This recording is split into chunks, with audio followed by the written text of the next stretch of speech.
Welcome Grip TV Nation, I'm Matt Malone, and this is the full review of Fanatec's new CSL line of products. Here we go.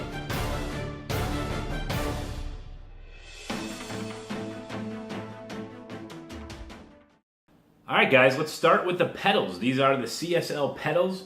Now, disclaimer, I am a CSR Elite fanboy. I'm on my second set and I love them. And as with all sim racing equipment, it does take a while to get used to new stuff. I've been using my CSR Elites for a while, like probably like 2.5, 3 years. So to just unhook those and hook these up right away and to feel comfortable with them, there is some time you have to take to get used to the new equipment. And just remember that this is just my opinion, but I can tell you right now that they are durable, they look awesome, they function properly. The things I don't like about them, get it right out of the way, is that there is no customizable way to change the throw of the pedal. So this pedal will always travel at this rate unless you could maybe put a little bumper in there in the back. Let's turn these around.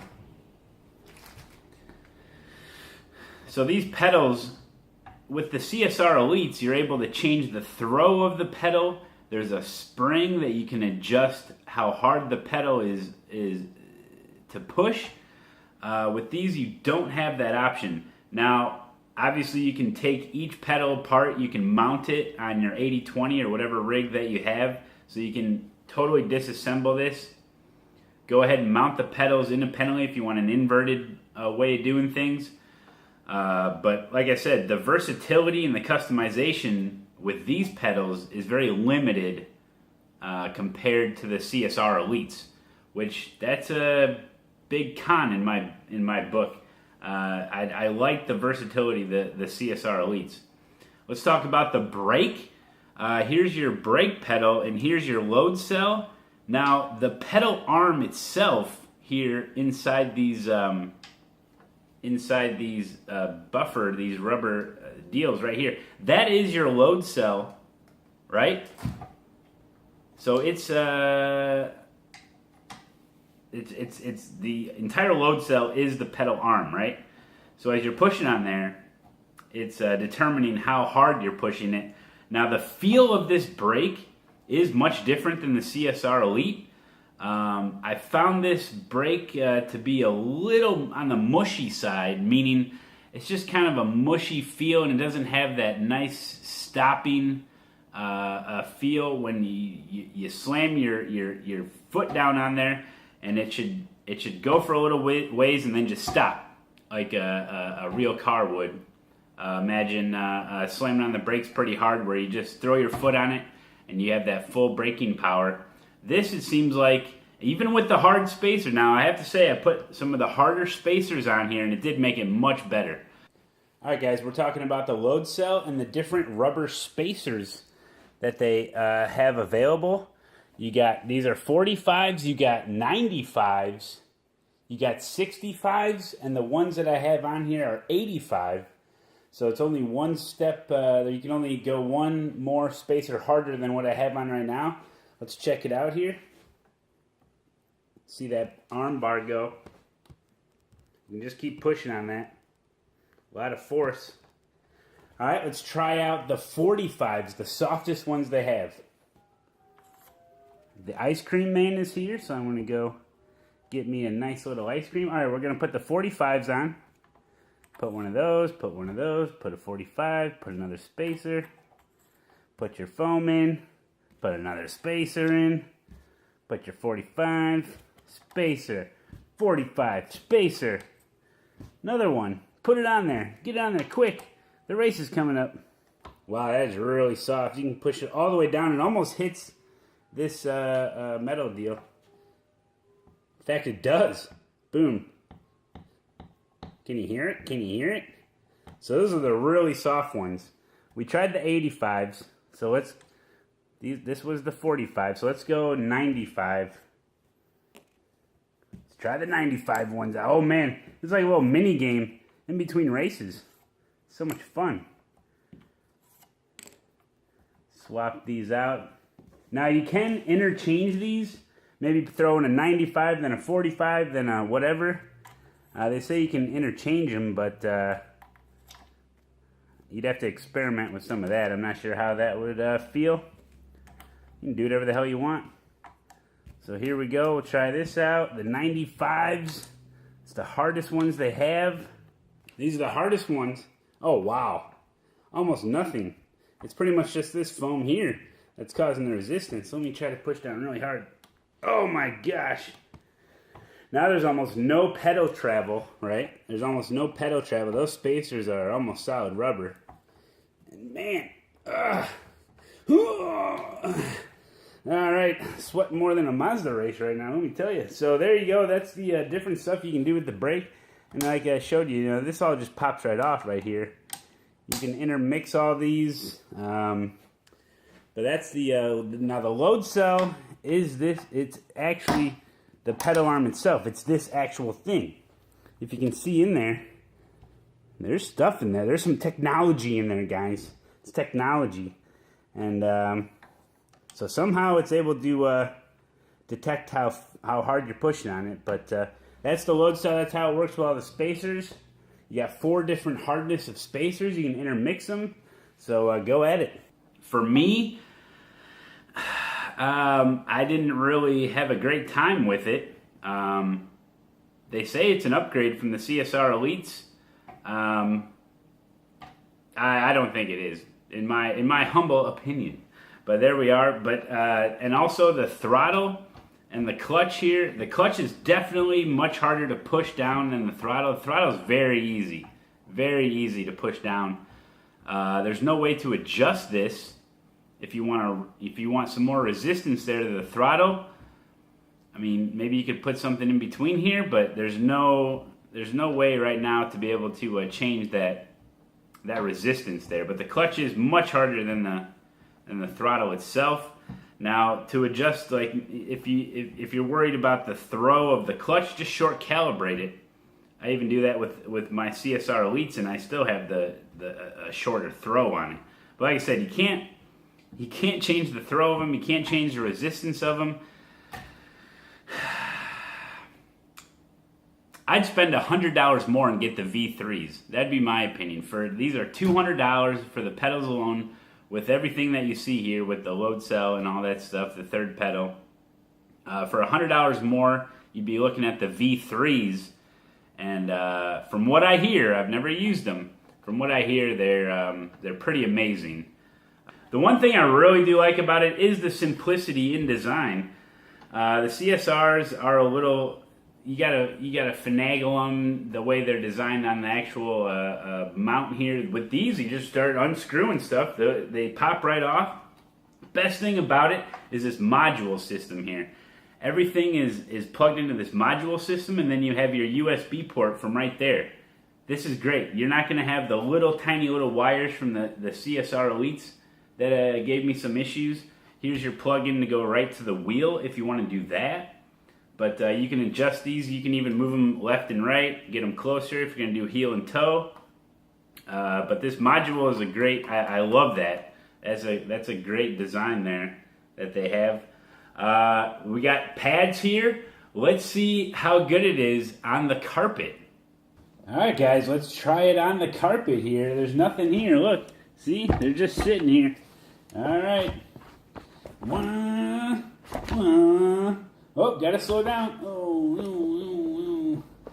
Oh boy.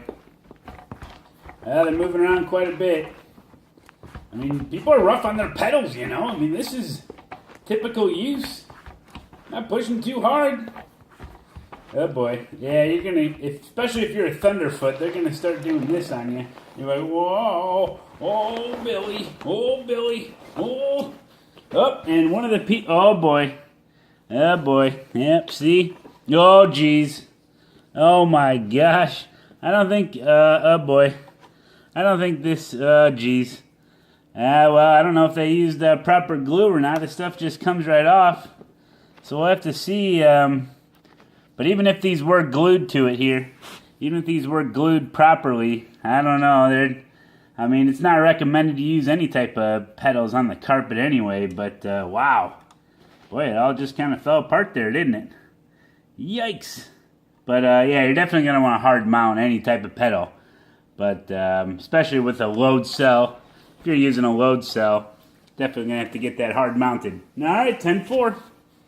Alright guys, to finish off the pedals here, you have your different pads. These come right off. You can use these, the ones that come on here. By default, you can use the hard metal that's there, or put on some of these Tony Hawk stickers. It's like a skateboard sticky stuff right there. It's a sticker. You can slap it on there. What do you say about something like this? A little sticker you put on there, how long is that going to last? I don't know.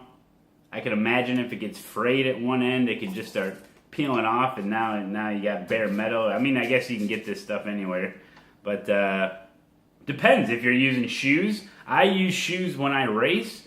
Do you want the metal to kind of slide around? Maybe you gotta be quick out there, or you use the rubber. I really do like the rubber. Hold your foot on there, so you have that option, right? So that's pretty cool. It's all right. And then they give you 4 different hardness of spacers for the brake pedal, and then it comes with all the other cables and stuff shown here. So it's really a complete pedal package, so you'll be good there. But I'm very underwhelmed by the pedals. If you saw the first initial thoughts I had when I unboxed this stuff, I was excited for these pedals. I really was, and they just kind of underperformed in my opinion. It's a great design. It's a great. They're durable. It's easy. It's very versatile the way you can take them off, but the customization is just not there. And I think they would have done themselves some favors to be able to design it in such a way where you could change the throw, change the resistance, and some more stuff there. And I'm still not sold on this. The load cell with the pedal arm there, but I'm sure a lot of people will buy these pedals and they'll absolutely love them. If you don't use shoes, I could see how they would be better with the resistance and everything. But for me, I wear shoes. That's just the way. I'm not going to change the way I sim race because of the products that I have. But so there you go. Like I said, to just sum things up, they're good, but they're not great. And now you got to think price point here. $200 for what you see here. For an extra $100, go with the V3s. That's my opinion. There you go. Those are the pedals. On to the rim here. This is the CSL rim. It's got Xbox buttons on it. This is what we're all looking at here is compatible with PC and Xbox. So that's why this is, it's kind of made for the Xbox. It's got the Xbox buttons on there. This is actually a shift indicator. It'll light up. And we'll talk about this as well when we come to the base. But these are also shift indicators.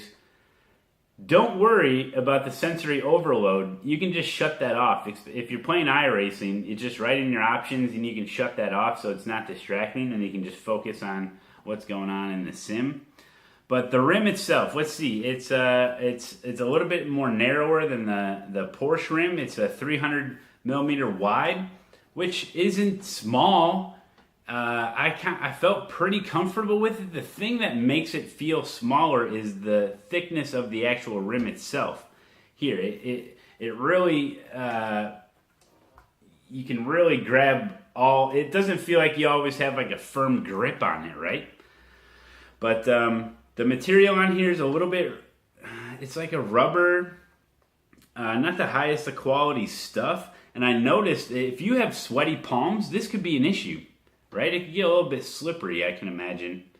Because I used it for quite a while, and sometimes my palms get a little sweaty, I guess. But if you get a little moisture on here, that could cause some issues. But It's got plenty of buttons on here. It's got a little joystick. You can even push it. It goes around. You got all your stuff. You have, I mean, you probably still will have to have like a button box or something to accommodate all the custom buttons that like iRacing has to offer. But it has enough to just kind of get you started. I remember when I used the CSR wheel, it's set up like this with like Xbox buttons, and I was able to manage, like you can manage your black boxes really easy. Like this, you go up and down, you know, like this, that, and the other thing, and you can use this Xbox button for a reset button. That's what I was doing when I was using it. So you just press, when you crash, you just press and hold the Xbox button, and you can go back to the pits. The paddles, they still do make a click noise. I don't like the stuff that makes click noise. I like to have a tactical feel, but I like them to be kind of quiet. These, they're not really loud, which is great. They're well placed, in my opinion. They do feel a little, they don't give you that satisfying tactical feel. It's just kind of mushy. But they work. They're not too big. Sometimes they can be too big and they can get in the way if you're trying to watch it or something, you know? And so it's not, they're fine. The paddles are fine. They work as intended. You know, for 100 and, I forget the price, it'll be on the screen. For this rim, I mean, I'm trying to compare it with my Porsche rim, which is ridiculous, the price point difference. But for the price, this rim is actually good. If you really don't like the Xbox stuff, then maybe go with something else. But if you can stand like the Xbox buttons and you don't mind that kind of stuff, maybe you got a button box anyway, so you don't really care, then it's not bad for the price. Like I said, you can turn this shift indicator off. The connection, the one thing I don't like with this connection here is it's like a wristwatch. See how that's like it's like a wristwatch thing, and you stick the screw down in there. And this thing is tough to get on the base, right on the rim, on the base. You got to jam it on there. Then you're like pushing here. With the Porsche rim, it has the you just kind of set it in there, right? And then you have that little plastic thing where you can shove it, and then you shove the plastic thing on there to get that firm grip so it goes all the way in. This thing, to get the hole lined up with the deal, I mean, you think you're gonna like break something. Once you get it on there, you know, people aren't switching rim. I mean, they always talk about this quick release. I don't know too many people that are switching their rims out like, what, every other race or something? So once it's on there, you just leave it on there and it's all right. But yeah, same connection. This will fit on the V2. It'll fit on the CSL base. It's the same exact hub and everything that they use. So for the price, this rim is actually really good. It is a little bit smaller than the 320, but really, I mean, you get used to it really fast. And it's very rigid. It does not feel like a toy. This is all solid right in here. But you know, it's simple. You know, it's simple. Some people like the minimalistic design. So there you go. That's the rim. And not much more else I can tell you about it. This is plastic on the back end here, but it's a metal front. It's a metal front. So, all right. Now we will move on to the base. Well, guys, what can I say about the new Fanatec CSL wheelbase? It is by far the shining star of the entire bundle. I am pleasantly surprised and of the performance and strength of this base. I used this rim on there. I put the Porsche rim on there, which is pretty beefy wheel. And I'm telling you, this thing for $300 standalone, $300 for this base is a hell of a price. I don't know how they were able to put this much performance in a base for this price, but as you know, I use the V2 base right now, and after a while of using this thing, like you're driving a Mazda race and you almost forget that it's this base. Now, a couple things to talk about. We talked about the LED lights here. Yes, they're bright. Yes, they're sort of distracting at first, but after a while, it's kind of out of sight, out of mind. I mean, you're looking at the screen, you're not looking down. Like I said, you can turn that off in the options. I would just turn it off. Like it's got the same deal, so you can fit any Fanatec rim on here. It's got I think it's cool. Some people don't like the front of this. It's like a digi camo. I think it's great. It's got your power button, your mode button. Underneath, it has the same. Now, I know in my initial first impressions video, I said that it had the same mounting screws as the V2. It does. The V2 has a metal bracket underneath. And that metal bracket fits onto the 3 holes, like in this design, right, underneath the V2. So if you're using the metal bracket, it has different mounting screws, but just the 3 screws here, just like the V2 without the metal brace, if you catch my drift. But it just has the 3 screws here. It mounts in. It's strong. It's got, another great thing about it is the connections are directly in the rear. Like, unlike the V2 where they're under here, so once you get it mounted, then you're like trying to get the plug in there, you know, because you can't see it. These are perfect. It's right here. This is how it should be. Who cares if, it doesn't matter what it looks like. It needs to be practical, right? So you got your power USB right there, boom. And then they even give you extra stuff like your pedals. If you have, I believe if you're doing console, you have to plug everything into the wheel, right, for it to work. So there you go, you got all that. But for PC, you just your power and your USB, boom, right there, you're done. And then you just route them in. But I'm telling you, I have, now with the V2, I use linear mode. And that's because if I don't use linear mode on the V2, I have to literally turn the force feedback down in-game to like 4 or 5. And even then, sometimes it progressively gets stronger as you turn it. So I use linear mode with the V2 base in iRacing. With this, I tried it with linear mode on and linear mode off. With linear mode on, you can't quite turn the force feedback up enough to get enough forces, and then it starts blipping red on the top on your force feedback. So I used this base with linear mode off, and it performed. It was nice. It was amazing how strong this thing is. Now, you're not going to get the detail. You're not going to get the true little things, the very good detail that the V2 is going to give you. Don't get me wrong. This is a great base, but you got to think price point.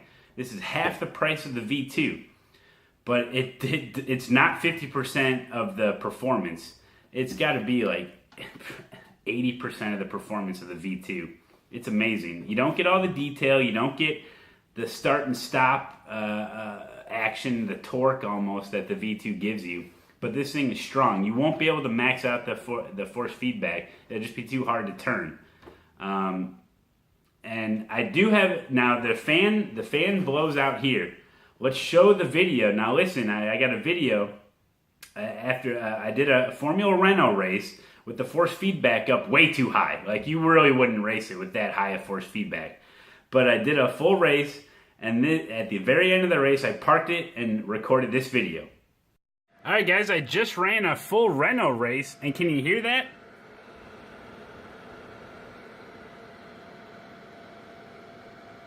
Sounds like a jet engine. Thing is pretty warm, actually. I got the force feedback up kind of high. I got the Porsche rim on it. Oh my goodness. I thought it was going to explode.